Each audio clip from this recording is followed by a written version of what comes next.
I'm gonna love you.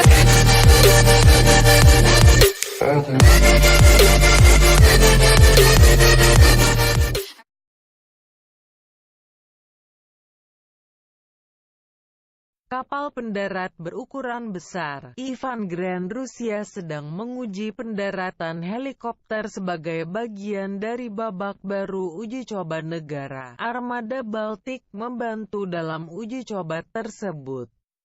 Tutur juru bicara Armada Roman Martov pada hari Jumat, seperti dilansir dari laman TASS. Selama pengujian kompleks helikopter di atas kapal serbu amfibi Ivan Grand di Pusat Pelatihan Laut Armada Baltik, helikopter penerbang Angkatan Laut Armada Baltik melakukan penerbangan di sekitar kapal perang kemudian mendarat di sana dalam berbagai kondisi cuaca baik siang dan malam hari, kata Martov. Uji coba tersebut melibatkan helikopter Kamov K-27 yang diturunkan dari Skuadron Gabungan Armada Baltik.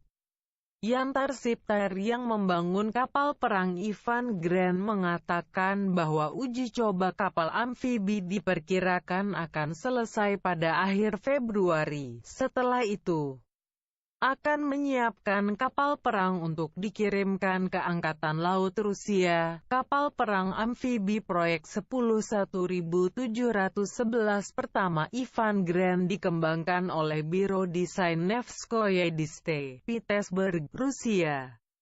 Peletakan lunas oleh Yantar Siptyar, Kaliningrad di bulan Desember tahun 2004 dan diluncurkan bulan Mei tahun 2012. Uji coba lautnya dimulai pada bulan Juni tahun 2016 pada tanggal 30 November tahun 2017. Kapal amfibi Ivan Grand ini mulai menjalani uji coba negara di laut